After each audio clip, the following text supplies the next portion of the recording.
મંગલાચરણ.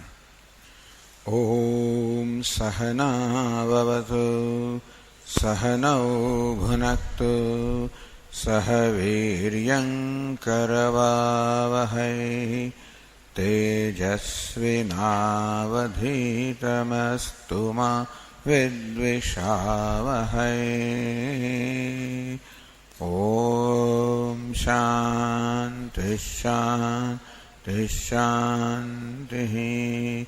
ઓમ પૂર્ણમદઃ પૂર્ણમિદં પૂર્ણાત પૂર્ણમુદચ્યતે પૂર્ણસ્ય પૂર્ણમાદાય પૂર્ણમેવાવશિષ્યતે.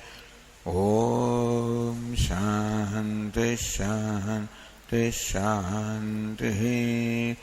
વિશ્વં દર્પણ દૃશ્યમાનનગરી તુલ્યં નિજાંતર્ગતં પશ્યન્નાત્મનિ માયયા બહિર્વોત ભૂતં યથા નિદ્રયા યસ્સાક્ષાત્ કુરુતે પ્રબોધ સમયે સ્વાત્માનમેવાદ્વયં તસ્મૈ શ્રી ગુરુમૂર્તયે નમઃ. ઇદં શ્રી દક્ષિણામૂર્તયે.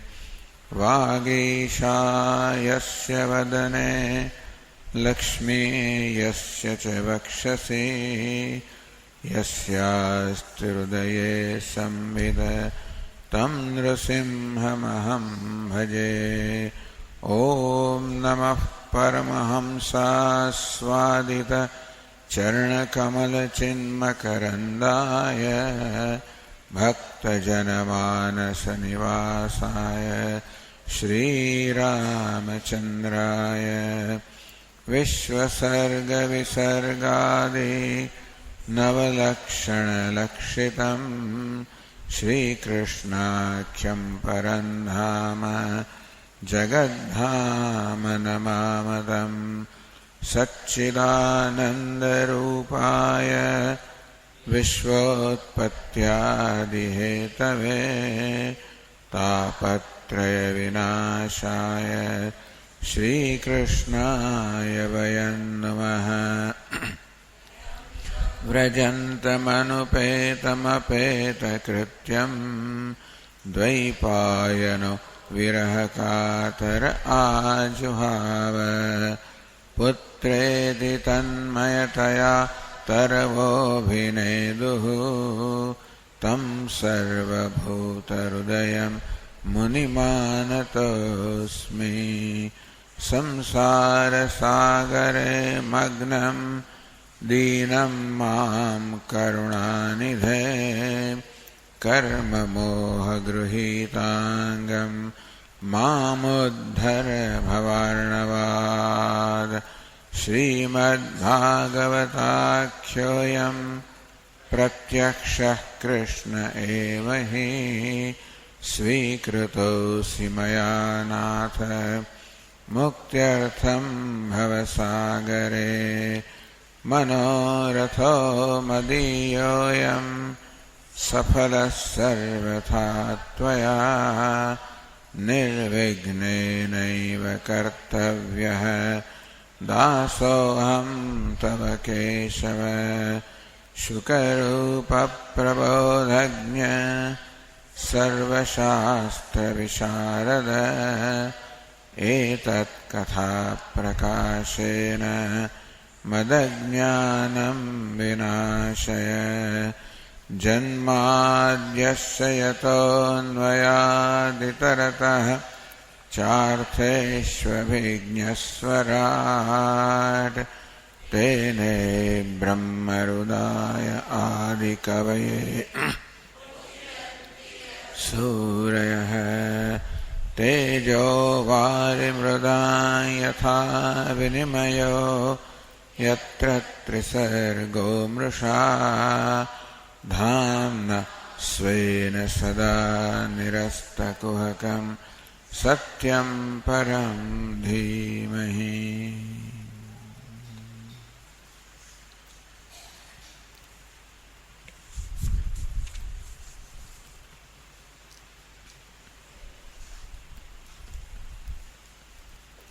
શ્રીમદ ભાગવતના 11 સ્કંધના 28મા અધ્યાયમાં ભગવાન પરમાર્થ તત્વનું નિરૂપણ કરી રહ્યા છે.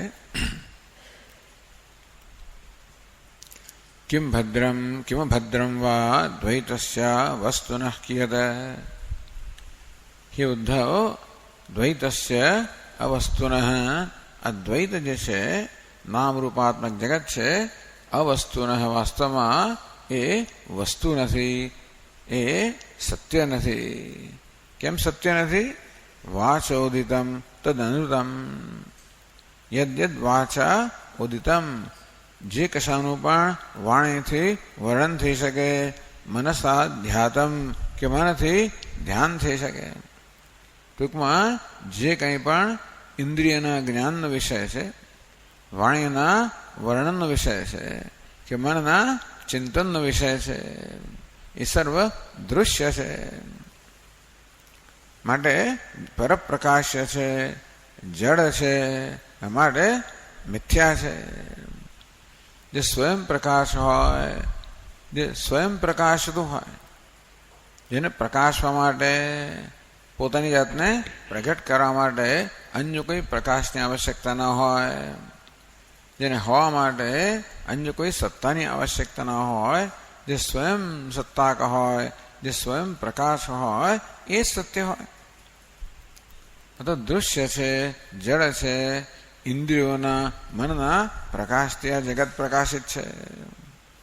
માટે જડ છે, મિથ્યા છે, સત્ય નથી. જો મિથ્યાને મિથ્યા રૂપે જાણવામાં આવે તો, નહીતર નહીં. મિથ્યાને મિથ્યા રૂપે જાણવામાં આવે. મિથ્યા કહો, આભાસ કહો, સ્વપ્નમાં જેવી રીતે આપણને સ્વપ્નના જગતનો અનુભવ થાય છે, એ સ્વપ્ન તો ખરેખર મનની કલ્પના છે. એ સ્વપ્નના પદાર્થો પણ કેવા છે? વાણીના વિષય છે, ઇન્દ્રિયોના વિષય છે, મનના વિષય છે. અને આપણે જાણીએ છીએ કે સ્વપ્ન કેવી છે? કલ્પના છે. આ તો મનથી થયેલો અધ્યારોપ છે. ખરેખર જો આપણે સ્વપ્નમાં આ વસ્તુની ખબર પડી જાય તો, સ્વપ્નમાં જ આપણે ખબર પડે કે આ તો સ્વપ્ન છે, આ તો મનની કલ્પના છે, આ તો મિથ્યા છે, તો પછી કશી વસ્તુ મહત્વની રહે ખરી? કોઈ મારું અપમાન કર્યું, કોઈ મારું સન્માન કર્યું, કોઈ મારી પ્રશંસા કરી, કોઈ મારી નિંદા કરી, જાણો છો કે આ બધી મનની કલ્પનાઓ છે, આમાં કશું સત્ય નથી. આમે પણ વ્યવહારની અંદર પણ કોઈક આપણી પ્રશંસા કરતું હોય, અંદરથી આપણે ખબર છે કે આ તો કહેવા ખાતર કહે છે, તો એને કારણે ફૂલાઈ જઈએ એવું નથી થતું. એ પ્રશંસા મિથ્યા છે. કોઈ મુશ્કેલીમાં આપણે નિંદા કરતું હોય, આપણે જાણીએ છીએ કે આ સાચી નિંદા નથી, તો એ સાચું નથી એવું જાણીએ તો આપણા પર એની અસર થતી નથી. તેવી રીતે હે ઉદ્ધવ, આ મિથ્યાને મિથ્યા રૂપે જાણવામાં આવે. શું છે? બહાર છે. તો કેમ ભદ્રમ, કઈ વસ્તુ શુભ છે, કઈ વસ્તુ અશુભ છે? કિયત, કેટલી શુભ છે, કેટલી અશુભ છે? અને તેથી મિથ્યામાં આ વધારે સારું છે. બધા ફળ તો મિથ્યા ફળ છે, કોઈ સાચા ફળ નથી. પ્લાસ્ટિકના બનેલા છે, રંગબેરંગી છે, સુંદર દેખાય છે, સાચા હોય એવા જ દેખાય છે. પણ આપણે અડકીએ, ખબર પડે કે આ તો બધા મિથ્યા છે. પછી એમાં આ તો વધારે પાકું ફળ છે, આ ઓછું પાકું છે, આ વધારે સ્વાદિષ્ટ છે, આ ઓછું સ્વાદિષ્ટ છે. એટલે મિથ્યામાં શું? તો જેવી રીતે મિથ્યાને મિથ્યા રૂપે જાણવાથી પછી એ શું છે, કેવું છે, મહત્વનું રહેતું નથી. તેમ હે ઉદ્ધવ, આ જગત મિથ્યા છે. અને તેથી આપણે પ્રશંસા કોની કરીએ? જે શુભ હોય, ઉત્કૃષ્ટ હોય, ચઢિયાતો હોય. નિંદા કોની કરીએ? અશુભ હોય, નિકૃષ્ટ હોય. દુષ્ટ હોય. પણ આ શિષ્ટ ને દુષ્ટ ચડિયાતું ઉતરતું મિથ્યામાં આ બધી જાતના વળી વિભાગ ક્યાં હોય? અંતેથી કશી વસ્તુ પ્રશંસાને યોગ્ય નથી, કશી વસ્તુ નિંદાને યોગ્ય નથી. આ પ્રારંભ થયો. પર સ્વભાવ કર્માણી ન પ્રશંસે ન ગર્હયેત. બીજા પોતાના સ્વભાવથી પ્રેરાઈને કર્મ કરતા હોય તો એ પ્રશંસાને પાત્ર નથી કે નિંદાને પાત્ર નથી, કારણ કે આ સર્વ મિથ્યા છે. તો પ્રશ્ન થયો કે મિથ્યા વસ્તુ હોય તો આપણામાં અસર કેમ ઉપજાવી શકે? જે મિથ્યા વાસ્તવમાં છે નહીં, માત્ર દેખાય છે નહીં, એ વસ્તુ આપણામાં અસર કેમ ઉત્પન્ન કરી શકે? તો કરી શકે. છાયા જેમ પ્રતિબિંબ મિથ્યા છે, એ મિથ્યાને મિથ્યા રૂપે ન જાણતા હોઈએ તો અસર કરે, નહીતર ના કરે. આમ જેમ પેલી ચકલી વોશ બેસિન પર એક અરીસો હોય, એમાં કેવી રીતે ચાંચો મારતી હોય છે. હવે એ શું કરતી હોય છે? એ લડતી હોય છે કે મિત્રતા કરતા આપણે ખબર નથી. એને માટે અરીસામાં જાણતું પક્ષી સત્ય છે માટે ચાંચો મારે. નાનું બાળક હોય, એ જાણતું ન હોય કે અરીસામાં તો હું જ દેખાઈ રહ્યો છું. એને જોઈને રડવા માંડે, હસવા માંડે, રમવા માંડે. એટલે મિથ્યાને મિથ્યા રૂપે ન જાણતા હોઈએ, એને સાચું માનીએ તો જરૂર આપણા પર આપણામાં પ્રત્યાઘાત જન્માવી શકે. એટલે એ ઉદ્ધવ એવો નિયમ નથી કે મિથ્યા વસ્તુ આપણામાં પ્રત્યાઘાત રિએક્શન ન જન્માવે, આપણે દુઃખ ન આપે. જેમ પ્રતિબિંબ હોય એને સાચું માની લેવામાં આવે, પ્રત્યાહ હોય, પેલો પડઘો પડતો હોય એને સાચો માનો તો આપણે છળી જઈએ. આપણે પહાડોમાં એકલા મુસાફરી કરતા હોઈએ અને ખબર ના હોય કે પહાડો પડઘો પાડતા હોય છે, અને આપણે કંઈક બોલી અને પડઘો પડે, આપણે ભૂત બોલ્યું, ખબર નથી કે આ પડઘો છે. એ પડઘાને સાચો ધ્વનિ માની લેવામાં આવે તો શું લાગે? આ તો કોઈક કોણ બોલ્યું? ભૂત બોલ્યું. ડરી જઈએ આપણે. એટલે પડઘાને પણ પડઘા રૂપે ન જાણતા હોઈએ તો ડર ઉત્પન્ન થાય.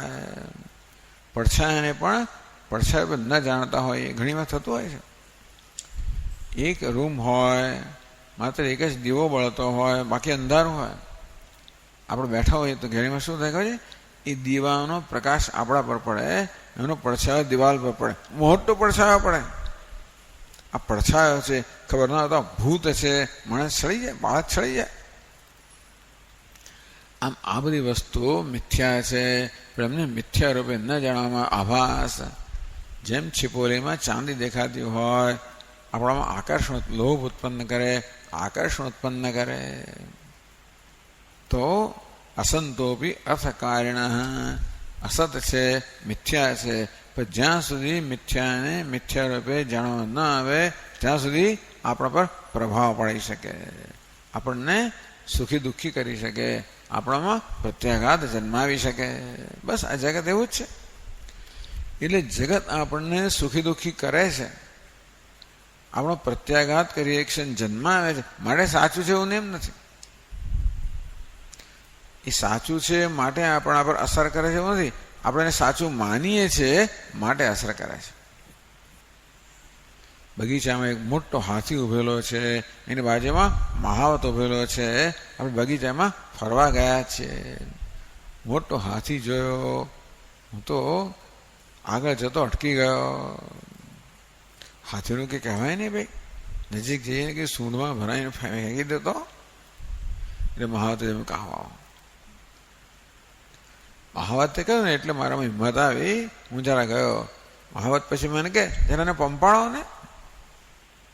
એણે કહ્યું એટલે મેં પંપાળ્યો, ત્યારે ખબર કે આ તો માટીનો હાથી છે. એ માટીના હાથીને પણ સાચો માનવામાં આવે તો મારામાં ભય ઉત્પન્ન કરે. અસંતોપી અર્થકારિણ, અસત હોવા છતાં પણ, મિથ્યા હોવા છતાં પણ આપણામાં આ પ્રકારે આપણા પર પ્રભાવ પાડે, આપણો પ્રત્યાઘાત જન્મ આવે, આપણમાં સુખ દુઃખ ઉત્પન્ન કરે. એવમ દેહાદયો ભાવા, તેવી રીતે આ દેહથી મળીને આ જગતના સર્વ પદાર્થો છે એ અસંત છે. કહ્યું ને આગળ, આ વસ્તુ ન દ્વૈત અવસ્તુ છે, છતાં પણ એ મિથ્યાને મિથ્યા રૂપે જાણવામાં ન આવે ત્યાં સુધી યચ્છંતિ આ મૃત્યુ તો ભયમ, મૃત્યુ સુધી અને મૃત્યુ પછી પણ ભય જન્માવે છે. મૃત્યુ સીધો ભય જન્માવે છે, પણ આ દ્વૈત સત્ય છે એ પ્રકારના સંસ્કાર એને ગયા હોઈએ કે આ દેહ આત્મા છે એવા સંસ્કાર એને ગયા હોઈએ તો મૃત્યુ પછી પણ એ ભય જન્માવ્યા કરે, બીજા દેહમાં ભય જન્માવે. ત્યારે વાસ્તવમાં શું છે? તો વેદની અંદર સ્વયં આ સૃષ્ટિનું નિરૂપણ કરવામાં આવ્યું છે. એવું નથી કે વેદ સૃષ્ટિનું નિરૂપણ કરે છે.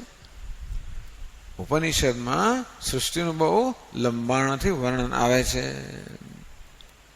તો ઉપનિષદ કહો, વેદ કહો, એ જ જ્યારે આ સૃષ્ટિનું આ પ્રકારે નિરૂપણ કરતું હોય ત્યારે તમે એમ કેમ કહી શકો કે એ મિથ્યા છે? શું પરમ આપ્ત વેદ આવું આપણે ખોટું કહે? વેદ આવું કહે? વેદ શું કહે છે? એટલે હવે વેદમાં કે ઉપનિષદમાં સૃષ્ટિનું વર્ણન તો છે, પણ એનું તાત્પર્ય શું છે? એ ખરેખર સૃષ્ટિ સત્ય છે માટે સૃષ્ટિનું વર્ણન કરે છે. ટૂંકમાં આ સૃષ્ટિનું વર્ણન કરવા પાછળ વેદનું ઉપનિષદનું તાત્પર્ય એવું છે કે સૃષ્ટિ સત્ય, તો કે ના, ખરેખર વેદ જે નિરૂપણ કરે છે અરે સૃષ્ટિનું પણ એની પાછળ શું એનું તાત્પર્ય છે? આત્મૈવ તદ્દમ વિશ્વમ સૃજ્યતે સૃજતિ પ્રભુ. વેદ તો એમ કહે છે કે આત્મા પ્રભુ છે. આત્મા કહો, ચૈતન્ય કહો, પ્રભુ છે, સમર્થ છે. આ જગતનું સર્જન, પાલન, લય કરવા સમર્થ છે. અશક્ય વસ્તુને શક્ય બનાવવા શક્તિમાન છે. અને માટે જ ખરેખર જે નિરૂપણ ના થઈ શકે એવા જગતનું સર્જન કરવામાં આવ્યું. જેવી રીતે સ્વપ્નમાં પણ આપણે કેવી રીતે સ્વપ્નના જગતનું સર્જન કરીએ છીએ, તો સ્વપ્ન જગતનો સર્જન કરનાર કોણ? હું જ. અને એ જગતના રૂપમાં કોણ છે ખબર છે? સ્વપ્નનું જગત છે ને એનું સર્જન કરનાર તો હું, પણ એ સ્વપ્ન જે છે ને એ સ્વપ્નના રૂપમાં કોણ છે? અરે હું જ છું. કારણ કે સ્વપ્નની પહેલા એકમાત્ર હું હતો, સ્વપ્ન પૂરું થયા પછી પણ એકમાત્ર હું જ છું, તો વચ્ચે પણ હું જ હોવો જોઈએ. નથી તો કે આ સ્વપ્ન જગત છે પણ હું જ છું. હું જ સર્જન કરનાર અને હું જ સર્જન છું સ્વપ્નમાં, ખરો ને? તેવી રીતે સ્વપ્નનું પાલન, સ્વપ્ન અત્યારે ચાલી રહ્યું છે એને ચલાવનાર, એનું પાલન કરનાર કોણ? એને સત્તા સ્ફૂર્તિ પ્રદાન કરનાર કોણ? હું જ. જાગી જવું ત્યારે સ્વપ્નને હું મારામાં સંકેલી લઉં છું, એનો સંહાર કરું છું, તો એનો સંહાર કરનાર કોણ? હું જ. હું જ મારું સર્જન કરું છું, હું જ મારું પાલન કરું છું, હું જ મારો સંહાર કરું છું. સ્વપ્નમાં ખરું કે નહીં? એટલે ભલે સ્વપ્નના જગતનું વિગતવાર વર્ણન કરવામાં આવે, એની પાછળનું તાત્પર્ય શું છે? એ સ્વપ્ન જગત તો મિથ્યા છે. તેવી રીતે શાસ્ત્રો જ્યારે આ સૃષ્ટિનું સર્જનનું વર્ણન કરે તેની પાછળ શું એનું કહેવાનો ભાવ છે? આ સર્વ આત્મા જ છે. એતસ્માત આત્મન આકાશ સંભૂત. આત્મામાંથી આકાશ, વાયુ, અગ્નિ, જળ, પૃથ્વી આમ પંચમહાભૂત બનેલું સમગ્ર જગત આત્મામાંથી સર્જાયેલું છે. આત્મા જ આ જગત રૂપે સર્જાયેલો છે. એટલે શાસ્ત્ર સૃષ્ટિનું નિરૂપણ નથી કરતું, આત્માનું નિરૂપણ કરે છે. બહુ મહત્વની વસ્તુ છે ને. શાસ્ત્ર સૃષ્ટિનું નિરૂપણ કરવા દ્વારા શું કહેવા માંગે છે? તસ્માન ન હ્યાત્મનો અન્યસ્માત અન્યો ભાવો નિરૂપિત. ઉપનિષદ તો માત્ર એક જ ભાવનું, એક જ તત્વનું નિરૂપણ કરે છે. કોનું? આત્માનું. આત્મા અન્યસ્માદ આત્મન. આત્મા કેવો છે? અન્યસ્માદ. આ જગતથી અન્ય છે. એટલે કે જગત એને સ્પર્શતું પણ નથી. આ જગત આત્માથી અન્ય નથી, પણ આત્મા જગતથી અન્ય છે. પેલો અભિનેતા ભિખારનો વેશ ભજવતો હતો. ભિખારી અભિનેતા કરતા અન્ય નથી, પણ અભિનેતા ભિખારી કરતા અન્ય છે. અને તેથી ભલે ભિખારીનું ગમે તો વર્ણન કરીએ, રાજાનું વર્ણન કરીએ, પ્રધાનનું વર્ણન કરીએ, એમાં ભિખારીને, રાજાને, પ્રધાનને સત્યતા આપવાનો કોઈ ઈરાદો ને પ્રયોજન ઈરાદો નથી, તાત્પર્ય નથી. તાત્પર્ય શું છે? આ બધા રૂપમાં એક અભિનેતા જે છે એ જ રાજાના વેશમાં છે, એ જ પ્રધાનના વેશમાં છે, એ જ ભિખારીના વેશમાં છે. તો ભલે રાજાનું વિગતવાર વર્ણન થાય કે એણે કેવો મુગટ પહેર્યો છે, કેવો હાર પહેર્યો છે, કેવા વસ્ત્રો પહેરેલા છે, એવું વર્ણન કરીએ. એનો અર્થ નહીં કે આપણે એ વસ્તુ સાચી છે એવું આપણું તાત્પર્ય છે. કે ભિખારીના લગર વગર વેશનું વર્ણન થાય માટે સાચું છે એવું પ્રયોજન નથી, તાત્પર્ય નથી. તેમ ન નિરૂપિત વેદેન. આ વેદ છે આત્મતત્વથી બીજા કશાનું નિરૂપણ કરતો નથી. તો પછી વેદમાં ભાઈ આ બધું સૃષ્ટિનું વર્ણન શેને કારણે છે? શા માટે છે? એટલા જ માટે કે આપણે સૃષ્ટિને સત્ય માનીએ છીએ. આપણે આત્માને મર્યાદિત માનીએ છીએ. આપણે માનીએ છીએ કે આત્મા, કે હું તો માત્ર આ દેહ પૂરતો જ મર્યાદિત છું, આ જગત તો મારા કરતાં જુદું છે, એવું માનીએ છીએ. અને તેથી આપણને એ માન્યતામાંથી મુક્ત કરવા માટે જગત તારાથી જુદું નથી. તું જગતને સત્તા સ્ફૂર્તિ પ્રદાન કરી રહ્યો છે. તું અસ્થિ ભાતિ પ્રિય છે, સચ્ચિદાનંદ છે. તું સચ્ચિદાનંદ આ જગતને સત્તા સ્ફૂર્તિ આનંદ પ્રદાન કરી રહ્યો છે. આ જગત છે કોને કારણે? તારે કારણે. જગત ભાસે છે કારણ કે તું ભાસે છે. આ જગતમાં તમને સુખનો અનુભવ થાય કારણ કે તું સુખ સ્વરૂપ છે. આમ ખરેખર તો આત્મતત્વનું નિરૂપણ કરવા માટે શાસ્ત્રમાં સૃષ્ટિનું નિરૂપણ છે. સુંદર તાત્પર્ય નિર્ણય થયો ને, અને કહેવાય તાત્પર્ય નિર્ણય. બહુ બધું લાંબુ ચોડું કહ્યું હોય, પણ પાછળ તાત્પર્ય શું છે ભાઈ, એ જ જાણવાનું મહત્વનું છે. એટલે તેવી રીતે ભલે ઉપનિષદ લાંબુ ચોડું વર્ણન કરતું હોય, પણ તાત્પર્ય એક જ છે. આત્મા એક અદ્વિતીય છે એ નિરૂપણ કરવું એ જ માત્ર ઉપનિષદનું તાત્પર્ય છે.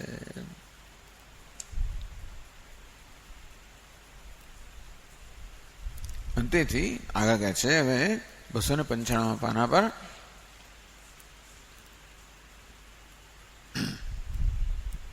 સાતમા શ્લોકમાં છેલ્લી બે પંક્તિમાં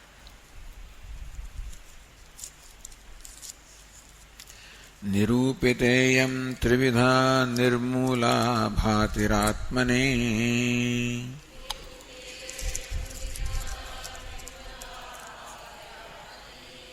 ઇદમ ગુણમયમ વિદ્ધિ ત્રિવિધમ માયયા કૃતમ.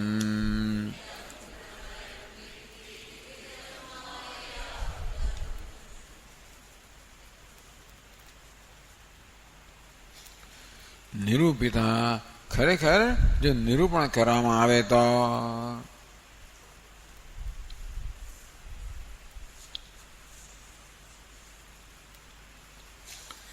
કે છે ઇયમ ત્રિવિધા ભાતિ. ભાતિ શબ્દનો અર્થ છે ભાતિ પ્રતીતિ. ત્રિવિધા ભાતિ ત્રિવિધા પ્રતીતિ. આ જગતમાં બધી ત્રિપુટી છે, ત્રણ ત્રણ છે. શું ત્રણ છે? અધ્યાત્મ, આદિભૂત, આદિદૈવ. આપણા અનુભવમાં આ ત્રણે ત્રણ સંકળાયેલા છે. અત્યારે હું બોલી રહ્યો છું. શાના વડે બોલાઈ રહ્યો છે? વાણી વડે. વાણી શું છે? અધ્યાત્મ, વ્યક્તિગત સ્તર પર છે. શું બોલાઈ રહ્યું છે? શબ્દ બોલાઈ રહ્યો છે. શબ્દ શું છે? મહાભૂત છે, એ આદિ ભૌતિક છે. તો હવે વાણી જે શબ્દ બોલી રહી છે એ શેને કારણે, કોની કૃપાથી? તો કે વાણીના અધિષ્ઠાન દેવતા અગ્નિ દેવતા છે, એની કૃપા હોય તો જ આ વ્યવહાર થઈ શકે. અરે અધિદૈવ. તમે આ શબ્દો સાંભળી રહ્યા છો. શેના વડે સાંભળી રહ્યા છો? શ્રોત્રેન્દ્રિય વડે. એ શ્રોત્રેન્દ્રિય શું છે? આધ્યાત્મિક. શું સાંભળી રહ્યા છો? શબ્દો કેવા છે? આદિ ભૌતિક. અને શેને કારણે સાંભળી રહ્યા છો? દિગ્દેવતા, જે દિશાઓ એટલે કે આપણા શ્રોત્રેન્દ્રિયના અધિષ્ઠાન દેવતા છે, દિગ્દેવતા, એની કૃપાથી. અધિદૈવ. આમ દરેક વ્યવહારમાં અધ્યાત્મ, અધિભૂત, અધિદૈવ.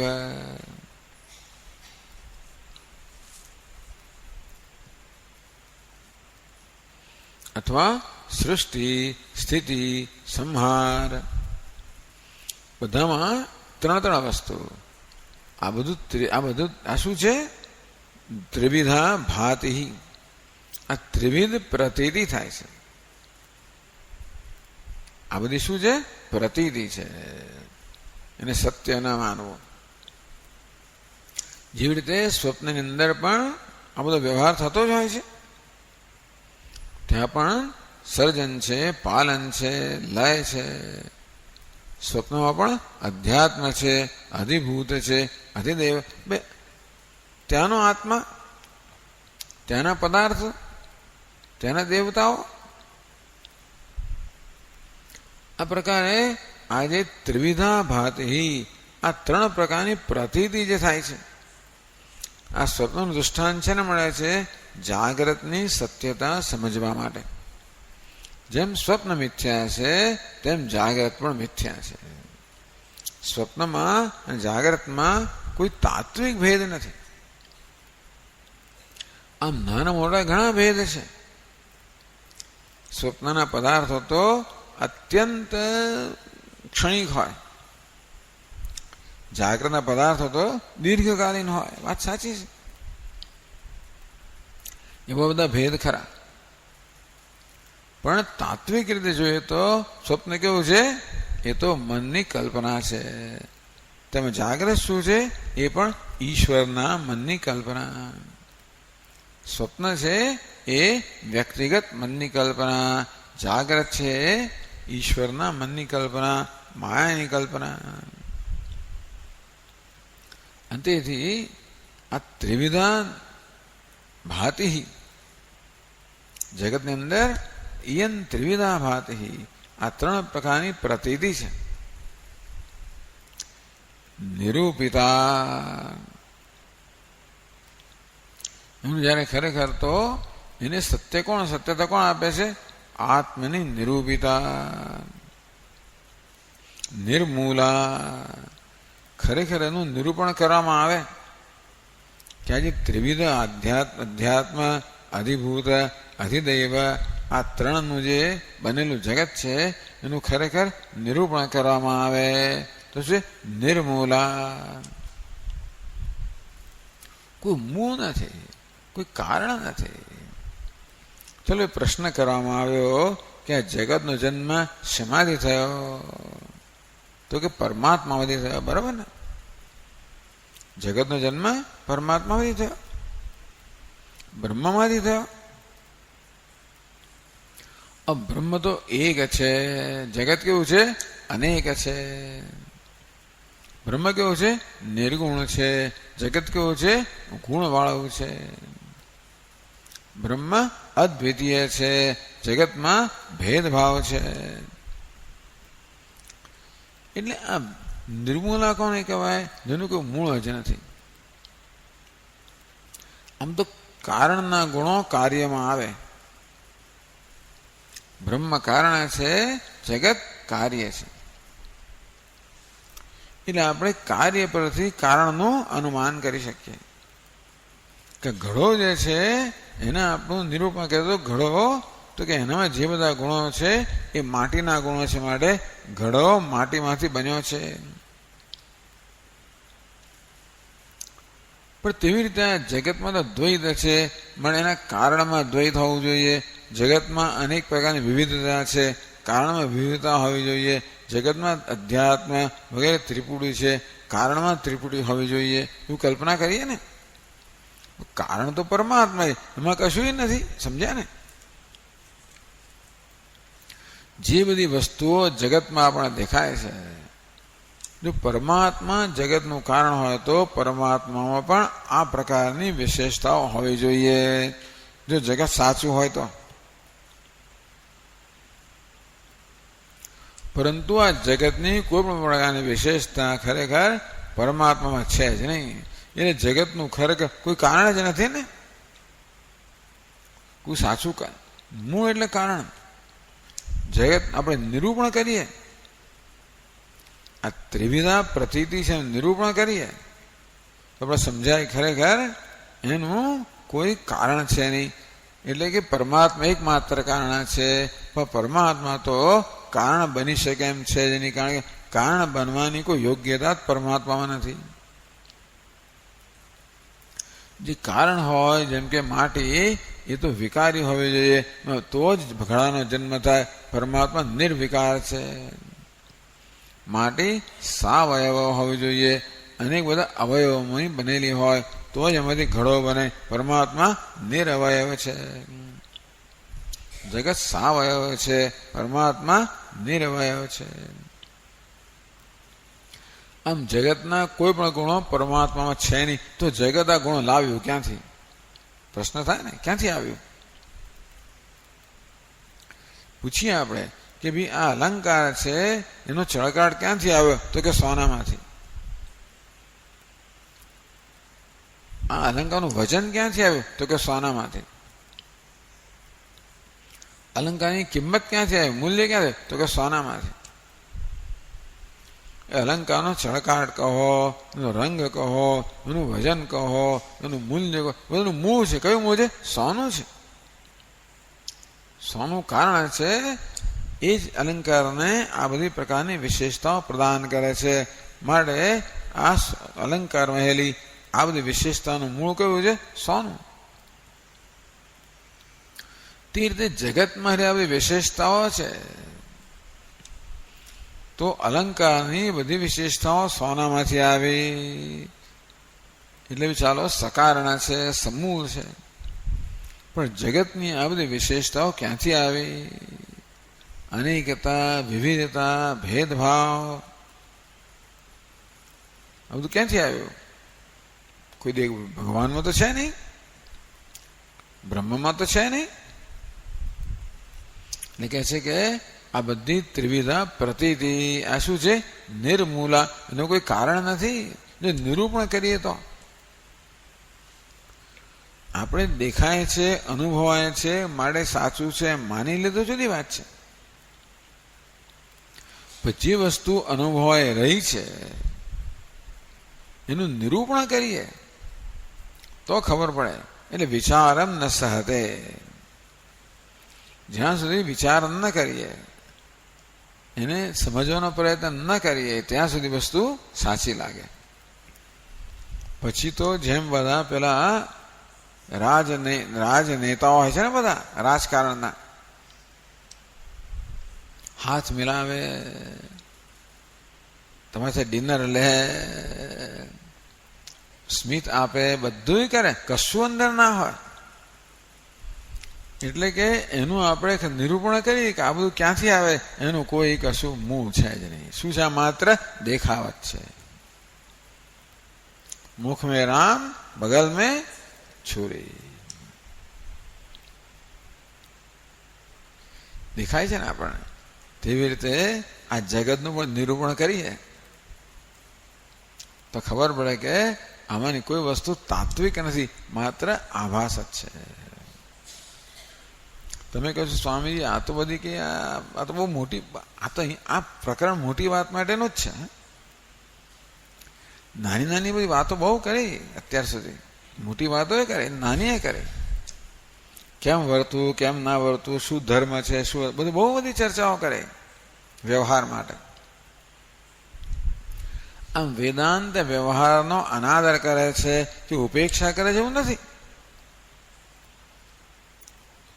વ્યવહાર કેમ કરવો જેથી આપણે વ્યવહારથી પર થઈએ એવું વેદાંત આપણે શીખવે છે. સામાન્ય માણસ, અવિવેકી માણસ એવો વ્યવહાર કરતો હોય છે કે વ્યવહારમાં વધુ ને વધુ ગૂંચવાતો જાય. એટલે વેદાંત આપણે શીખવે છે કે કેમ વ્યવહાર કરવો જેથી આપણે વ્યવહારથી પર થઈએ. વ્યવહાર દ્વારા જ વ્યવહારથી પર થવું. એનામ કળા, એનામ કુશળતા. યોગ કર્મસુ કૌશલમ. કર્મ કેવી રીતે કરવું જેથી આપણે કર્મથી મુક્ત થઈએ. સામાન્ય માણસો કર્મ કરતા હોય છે પણ એમનો કુશળતા નથી હોતી. એટલે કર્મ કરતા કરતા કર્મમાં બંધાયા જ કરતા હોય છે. આ કેવી છે? અકુશળતા છે, મૂર્ખતા છે. તો ખરેખર બુદ્ધિમત્તા કોને કહેવાય? કુશળતા કોને કહેવાય? કર્મ કરતા કરતા કેમ કર્મથી પર થવું, મુક્ત થવું. કે ભવો ભવ કર્મ જ કર્યા કરવાનું એવું ઓછું છે. વ્યવહાર કરતા કરતા વ્યવહારથી મુક્ત થવું, એવું તો વ્યવહારની બધી ચર્ચાઓ કરવામાં આવી. પણ છેવટે તો આપણે પરમાર્થની ચર્ચા કરવી જ પડે. એ ચર્ચા થઈ રહી છે કે બરોબર વ્યવહાર કર્યો હોય આ વસ્તુ ક્યારે આપણને ખરેખર ઉપયોગી થાય, તો આપણા માટે પ્રેક્ટિકલ ક્યારે થાય? આ વેદાંત વ્યવહારો ક્યારે થાય? આ પરમાર્થ નિરૂપણ વ્યવહારો ક્યારે થાય? એ પ્રકાર આપણા સ્વામી ભાષા વેન વી આર ઓબ્જેક્ટિવ. આપણે જ્યારે નિષ્પક્ષ બનીએ, નિરપેક્ષ બનીએ, આપણું મન રાગ દ્વેષથી, આસક્તિથી મુક્ત હોય ત્યારે થાય, નહીતર ના થાય. કૃષ્ણ ભગવાન કેવા સુંદર દેખાય છે પણ ભાઈ પ્લાસ્ટિકના છે.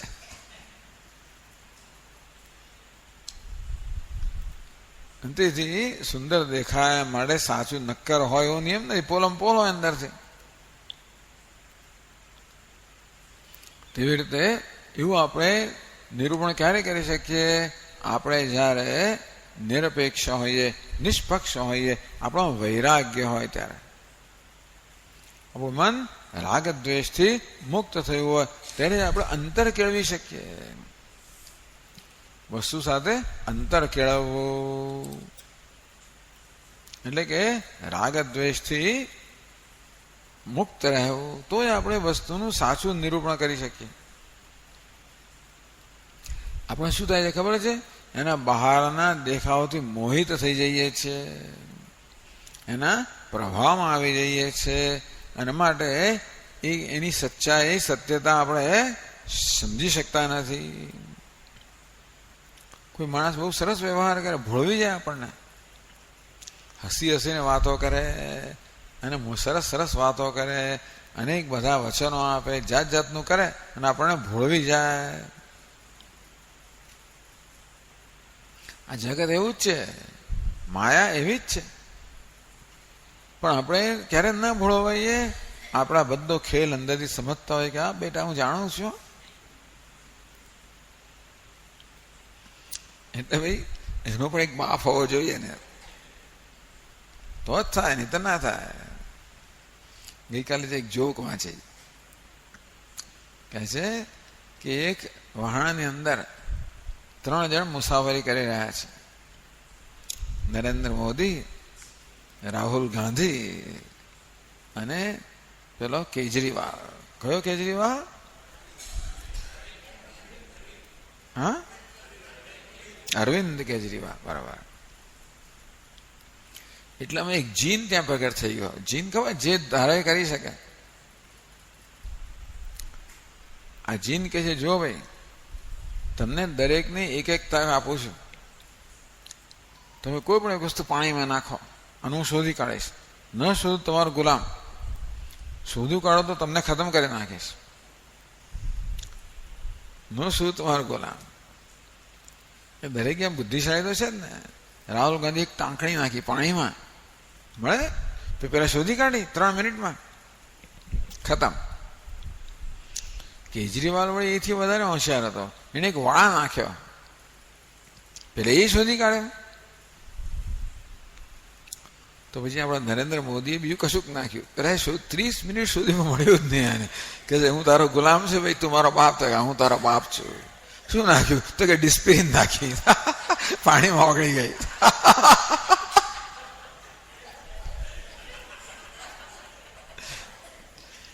આવું હોય તો જ તમે, તો જ વસ્તુ, તો જ ખેલને સમજી શકો ને. ના સમજાય. આ જગતનો ખેલ ક્યારે સમજાય? તમે આવી રીતે એનાથી ન ભોળવાઈ જાઓ, એટલે કે એના પ્રભાવમાં ન આવી જાઓ, એમાં આસક્ત ન થઈ જાઓ, એમાં રાગ દ્વેષ ન કરો, તમારો વૈરાગ્ય હોય તો તમે આ બધી વસ્તુ અંતર કેળવી શકો. તો બહારના દેખાવથી ભોળવાઈ ન જાઓ તો જ તમે તત્વનું નિરૂપણ કરી શકો, નહીંતર ના કરી શકો. એટલે આ બધું નિરૂપણ ભગવાન કરી રહ્યા છે. એ પ્રેક્ટિકલ ન જણાય આપણને. આ તો બધું સ્વામીજી વાતો જ છે. આ તો બધા પ્રેક્ટિકલ ના. સાચી વાત છે, પ્રેક્ટિકલ નથી. કોણ માટે નથી? જેનામાં વિવેક નથી, વૈરાગ્ય નથી, એના માટે પ્રેક્ટિકલ નથી જ.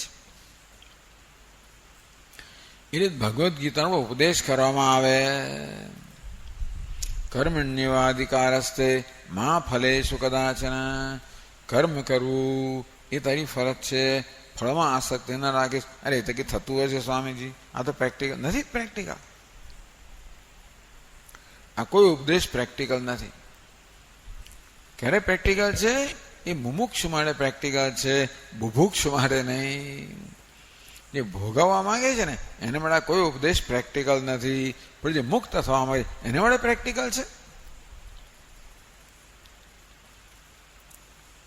એટલા જ માટે વેદાંતમાં અધિકારિત્વની વાત કરવામાં આવે કે વેદાંતનો ઉપદેશ ખરેખર કોને અસરકારક બને? જેનામાં અધિકારિત્વ હોય, યોગ્યતા હોય, પૂર્વ તૈયારી હોય, પરિપક્વતા હોય, વિવેક હોય, વૈરાગ્ય હોય, તો આપણે અંતર ઉત્પન્ન કરી શકીએ. તો જ વસ્તુ જેવી છે તેવી સમજી શકીએ, નહીતર ના સમજી શકીએ. માત્ર કશું ચળકે છે અને મારે હીરો છે નિયમ નથી. કાચનો ટુકડો હીરા કરતા વધારે ચમકતો હોય. આપણે માત્ર ચળકાટના પ્રવાહમાં આવી જઈએ અને હીરો માની લઈએ. ઝવેરી છે એના પ્રભાવમાં ના આવે, એ ચળકાટના પ્રભાવમાં ના આવે. એ તો કાચને કાચ રૂપે પારખી જાય કે આ ચળકાટ કેવો છે? માત્ર ખોટો ચળકાટ છે. તે રીતે જેનામાં વૈરાગ્ય છે, સમદમાં વગેરે સંપત્તિ છે, મોક્ષત્વ છે, જેને મોક્ષની ઈચ્છા છે, મુક્તિની ઈચ્છા છે, જે જગતમાંથી કે ભોગ ઈચ્છતો નથી, જગત દ્વારા વળી પાછું મને કંઈક સત્તા નામ ના મળે એવું ઈચ્છતો નથી, એ બધામાં જેને રસ રહ્યો નથી. ટૂંકમાં આ બધી જગતની સિદ્ધિઓ જે છે, ધન સંપત્તિ, સત્તા, પ્રતિષ્ઠા અને સ્વર્ગ, આ બધાની મર્યાદા જે સમજ્યો છે, તેથી એ બધામાં જેને કોઈ આસક્તિ નથી, જ્યાં સુધી એ બધામાં આસક્તિ હોય ત્યાં સુધી આ કશું પ્રેક્ટિકલ નથી. પણ જે આ બધી દુન્યવી સિદ્ધિઓની આસક્તિમાંથી મુક્ત થયો છે વિવેક દ્વારા, પરીક્ષલોકાન કર્મચિતાન, કર્મથી સિદ્ધ થતા આ બધી સિદ્ધિઓ જે છે એની પરીક્ષા કરવામાં આવે ત્યારે ખબર પડે કે આ બધું અનિત્ય છે. મને તો નિત્ય વસ્તુ જોઈએ છે. તો આપણે અંતર ઉત્પન્ન કરી શકીએ તો જોઈ શકીએ. એટલે નિરૂપિતા યમ ત્રિવિધા ભાતિ નિરૂપિતા. આ ત્રિવિધ પ્રતીતિ છે એમનું જો ખરેખર નિરૂપણ કરવામાં આવે તો કેવી છે? નિર્મૂલા, મૂળ નથી. એવી અનિર્વચનીય, એને સમજાવી શકાય એમ જ નથી. માટે શું છે? એટલે અદ્વૈત મકરંદમાં એને દ્રષ્ટાંત આપવામાં આવ્યું ધુમ્મસ. આ ધુમ્મસ અદ્ધર હવામાં લટકતું હોય છે, એમાં કોઈ સત્યતા નથી હોતી, પણ એ અંધકાર ઉત્પન્ન કરે, બધાને છાવે છાય. જ્યાં સુધી સૂર્યનો ઉદય ન થાય ત્યાં સુધી ધુમ્મસ કેવું અસરકારક બને છે, તેવી રીતે જ્યાં સુધી કહે છે જ્ઞાનના સૂર્યનો ઉદય ન થાય ત્યાં સુધી આ બધો અંધકાર આપણને અંધકાર જેવું છવાઈ દે છે. અજ્ઞાન ત્યાં સુધી આવો અંધકાર ઉત્પન્ન કરે છે. માટે આપ કેમ કહો છો કે આ બધી પ્રતીતિ નિર્મૂલા છે, માત્ર આભાસ છે, માત્ર દેખાવ છે? કે છે ઇદમ ગુણમયમ વિદ્ધિ ત્રિવિધમ માયાકૃતમ. ઇદમ ગુણમયમ વિદ્ધિ. ગુણમયમ એટલે કે આ સત્વ રજસ તમસ આ ત્રણ ગુણો બનેલું છે, એમાં એથી વધારે કાંઈ નથી. આ નામ રૂપાત્મક જગત છે ને, જે આપણામાં આસક્તિ ઉત્પન્ન કરે, દ્વેષ ઉત્પન્ન કરે, બંને ઉત્પન્ન કરે, રાગ દ્વેષ ઉત્પન્ન કરે. તો આજે અધ્યાત્મ, અધિભૂત, અધિદૈવ, સૃષ્ટિ, સ્થિતિ, લય, આ બધી જે ત્રિવિધા પ્રતીતિ છે એ શું છે? ગુણમયમ વિદ્ધિ. આ બધું સત્વ રજસ તમસ આ બધા ત્રણ ગુણોનું બનેલું છે, માટે મિથ્યા છે.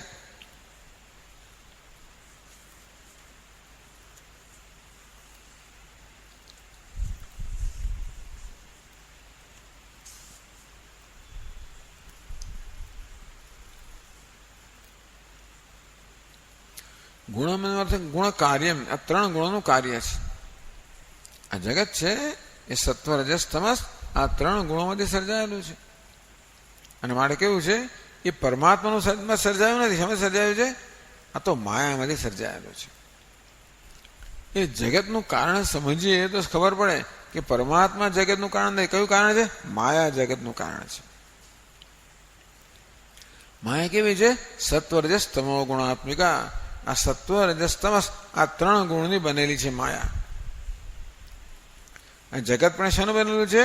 આ ત્રણ ગુણનું બનેલું છે. અને એ જગતનું કારણ, જગત શાનું ઉત્પન્ન? માયામાંથી ઉત્પન્ન થયું, પરમાત્મામાંથી નહીં. આ ત્રણ ગુણ પરમાત્મામાં નથી. એટલે ત્રણ ગુણનું બનેલું જગત છે, એનું કોઈ વાસ્તવિક મૂળ નથી. પરમાત્મા નામનું વાસ્તવિક મૂળ નથી. ત્યાં શું મૂળ છે? માયા નામનું મૂળ છે. માયામાંથી શું સર્જાય? મિથ્યા વસ્તુ સર્જાય. માયા એટલે જાદુ.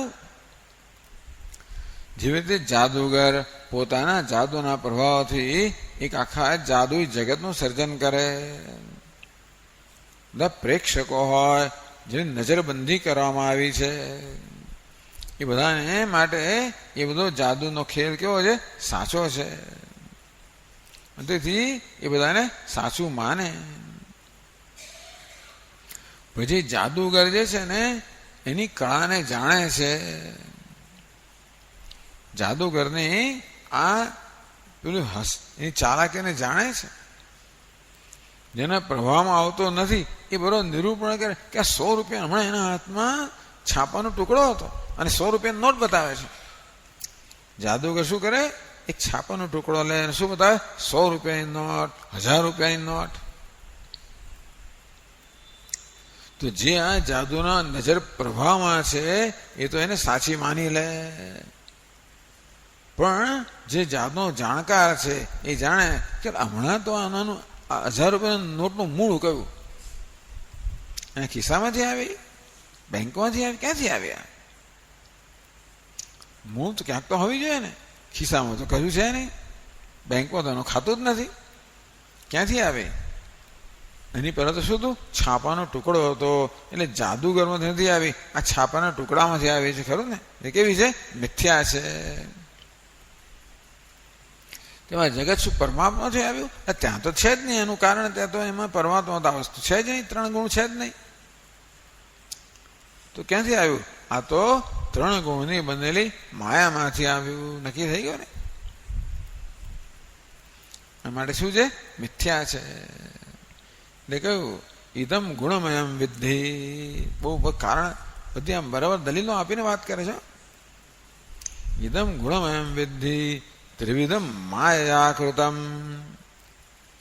આ સત્વ રજસ તમસ, આ 3 ગુણોનું બનેલું આ જગત છે. અને માત્ર પ્રતીતિ છે. એમાં પછી 3 દ્રષ્ટા, દૃશ્ય, દર્શન, આપણે ત્રિપુટી છે. આ બધું 3 ગુણોનું સર્જાયેલું છે. તેથી કેવું છે? માયાની ઉપજ છે. એટલે કેવું છે? મિથ્યા છે. આ બધું પૂર્વાકરનું પ્રયોજન શું? કિમ ભદ્રમ કેમ ભદ્રમ વા. આ મિથ્યામાં ભદ્ર શું ને અભદ્ર શું? ભદ્ર હોય, શુભ હોય, ઉત્તમ હોય તો પ્રશંસાને યોગ્ય કહેવાય. અભદ્ર હોય, દુષ્ટ, દુઃખ, દોષ સહિતનું હોય તો નિંદાને યોગ્ય કહેવાય. આ તો બધું માયાનું સર્જન છે. અંતેથી એમાં વળી ઉત્કૃષ્ટ શું અને દુષ્ટ દોષ સહિતનું શું? અને માટે હે ઉદ્ધવ, કશી વસ્તુ પ્રશંસા કે નિંદા માટેનું ખરેખર કોઈ વસ્તુ જ નથી. કોઈ નક્કર વસ્તુ હોય તો પ્રશંસા કે નિંદાને યોગ્ય છે. કોઈ નક્કર વસ્તુ જ નથી. શું છે? આ તો માયાનું સર્જન છે, મિથ્યા છે. આ બધા શ્લોકોમાં ભગવાન સમજાવે છે કે પ્રશંસા કે નિંદાનો કોઈ વિષય જ નથી. એટલે કે જેની પ્રશંસા થઈ શકે કે જેની નિંદા થઈ શકે એ કોઈ વાસ્તવિક વસ્તુ જ નથી. જેની પ્રશંસા કરો છો, જેની નિંદા કરો છો, એનું નિરૂપણ કરો ત્યારે ખબર પડે કે આ તો 3 ગુણોથી બનેલી વસ્તુ છે, માયાની ઉપજ છે, મિથ્યા છે. પછી શેની સ્તુતિ કરવાની, શેની નિંદા કરવાની? ટૂંકમાં આ તો ઉપલક્ષણ છે. એ રાગ દ્વેષ કરવા યોગ્ય નથી. મારે જે વસ્તુ જેવી છે જ્યાં છે ત્યાં રાખો એને. નહીં તો શું થાય છે ને? આ વસ્તુને સત્યતા આપીએ એટલે કોઈની પ્રશંસા કરીએ, કોઈની નિંદા કરીએ, ક્યાં ગુણ દેખાય, ક્યાં દોષ દેખાય, ક્યાં રાગ થાય, ક્યાં દ્વેષ થાય. એ બધી વસ્તુઓ આવીને આપણા મગજની અંદર રમખાણ મચાવે.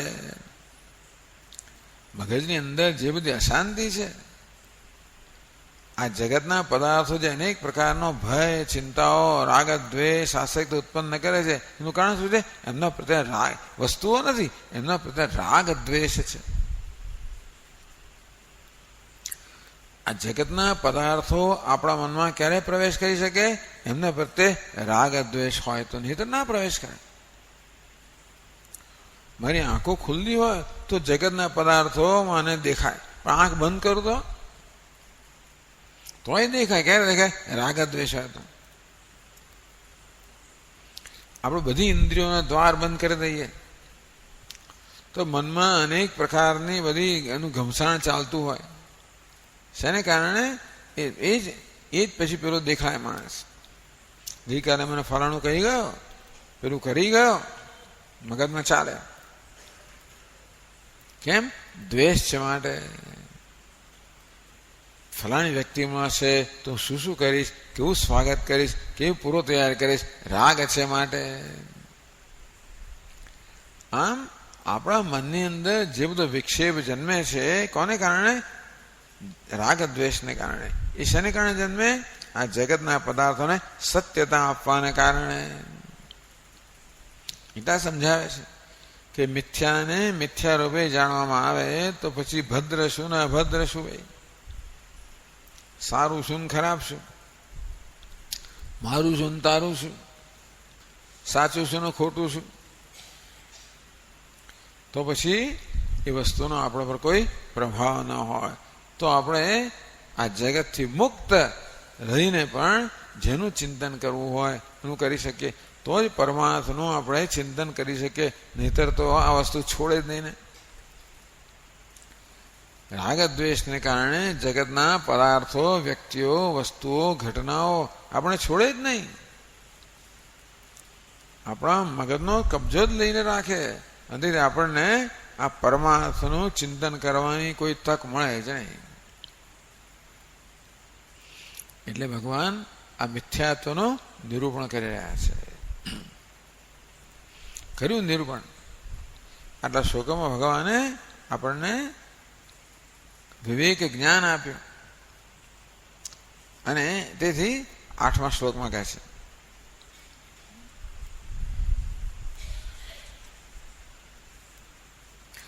એતદ્વિદ્વાન મદુદિતં જ્ઞાન વિજ્ઞાન નૈપુણમ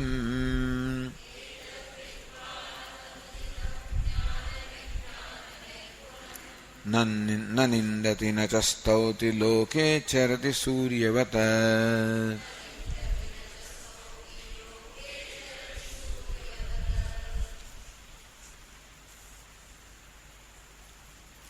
એતદ વિદ્વાન મદ ઉદિતમ મયા ઉક્તમ. હે ઉદ્ધવ, આજે મેં તને કહ્યું, શું કહ્યું? જ્ઞાન વિજ્ઞાન નૈપુણમ.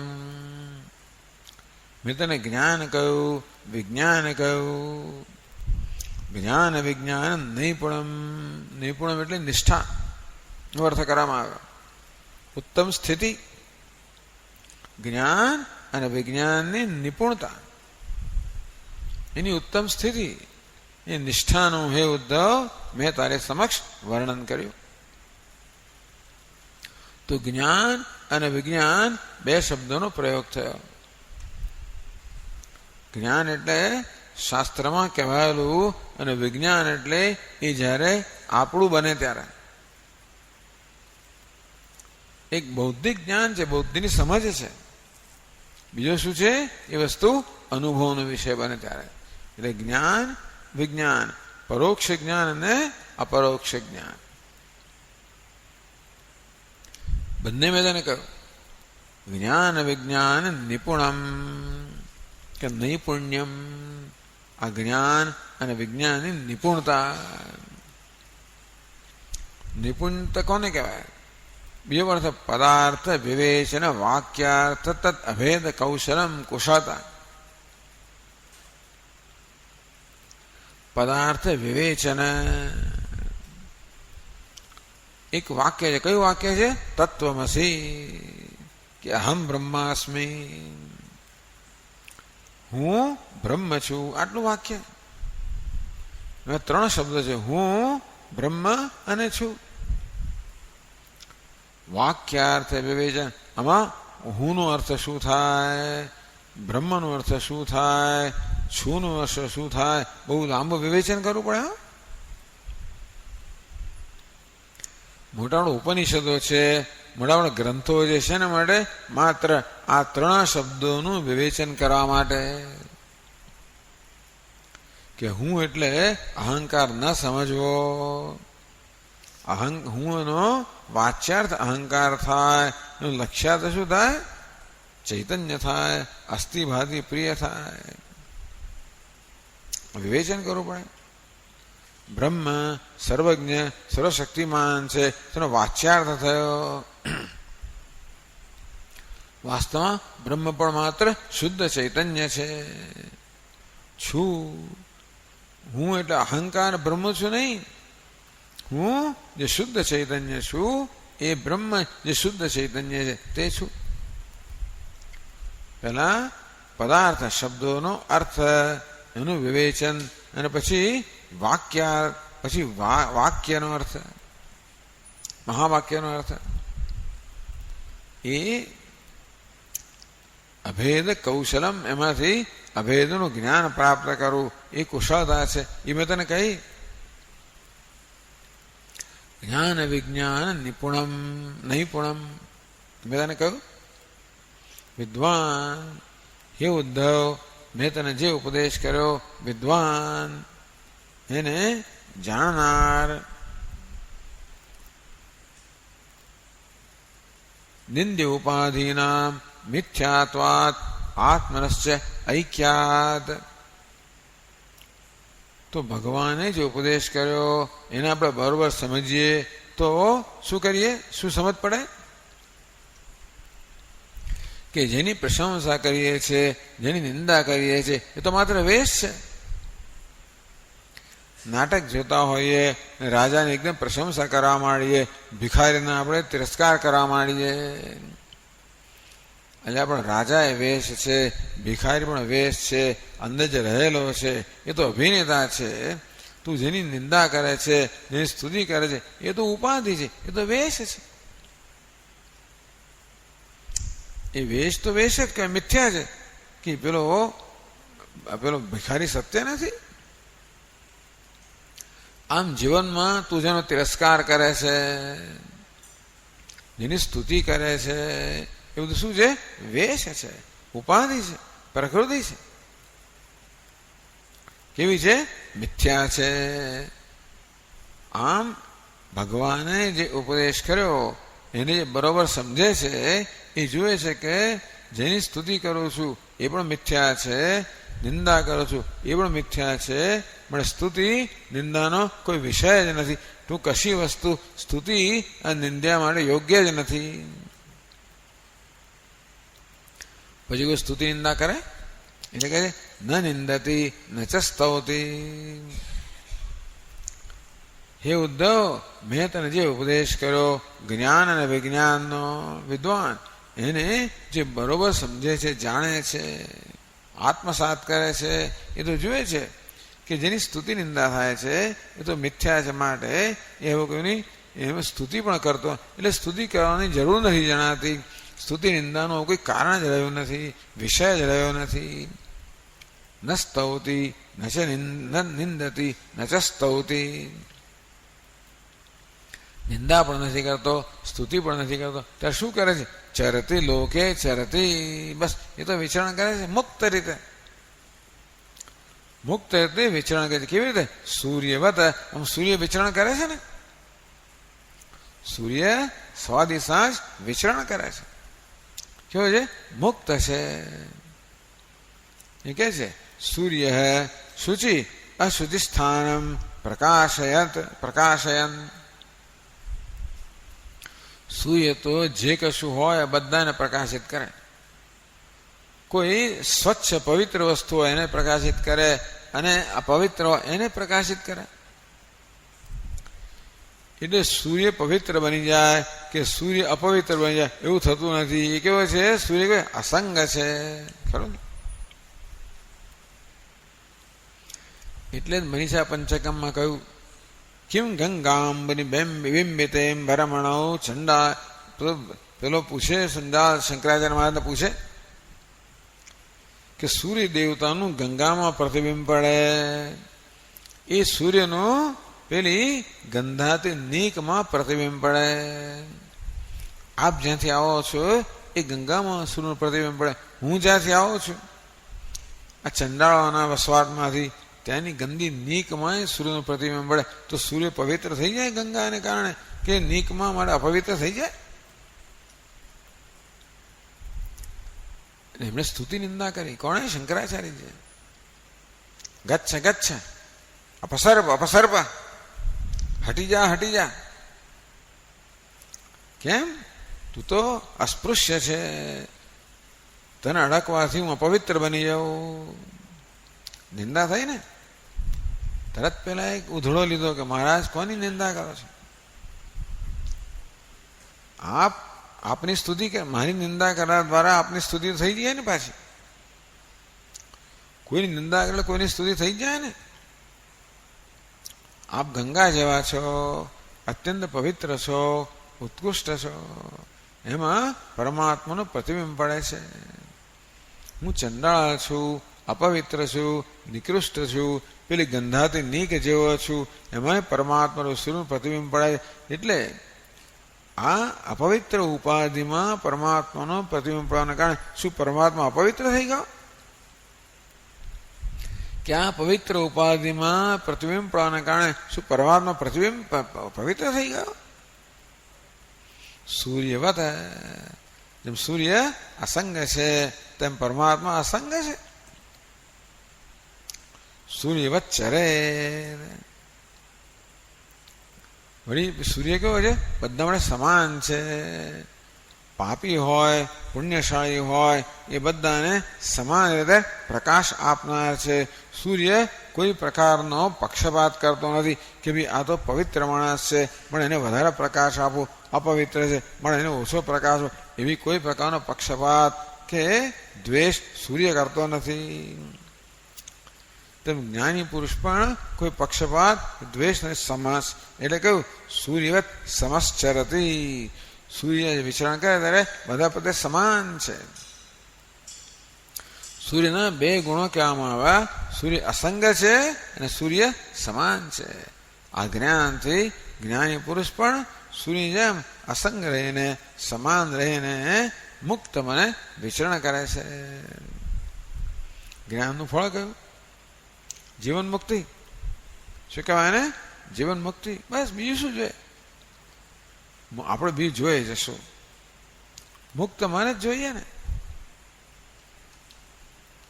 જેથી બધી વસ્તુઓ આપણને આપણા આનંદમાં કશી ખલેલ ના પહોંચાડે. કોઈ વસ્તુ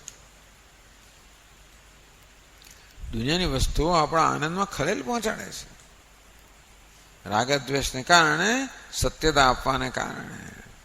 એમનું વાસ્તવિક તત્વ જાણીએ, મિથ્યાત્વ અને આત્માની સત્યતા જાણીએ તો પછી આ જ્ઞાની પુરુષ તો પોતાના આનંદમાં જ નિષ્ઠ છે અને સમાન રીતે અસંગ થઈને વિચરણ કરે. વિહાય કામાન યસ સર્વાન પુમામ શરતિ નિસ્પૃહ. જ્ઞાની પુરુષ છે નિસ્પૃહ રીતે અસંગ રીતે વિચરણ કરે છે. કોઈ કામના નથી, કોઈ રાગદ્વેષ નથી. નિર્મમો નિરહંકાર. કોઈ અહંકાર નથી, કોઈ મમકાર નથી. સશાંતિ અધિગચ્છતિ. એ જ ખરેખર શાંતિને પ્રાપ્ત કરે છે. એમ કે ભગવાને અહીંયા જ્ઞાનનું ફળ પણ કહ્યું. ઓમ ઓમ પૂર્ણમદ પૂર્ણમિદમ પૂર્ણાત પૂર્ણમુદચ્યતે પૂર્ણસ્ય પૂર્ણમાદાય પૂર્ણમેવાવશિષ્યતે. ઓમ શાંતિ શાંતિ શાંતિ. વિશ્વોત્પત્યાદિહેતવે તાપત્રય વિનાશાય શ્રીકૃષ્ણાય વયં નમઃ.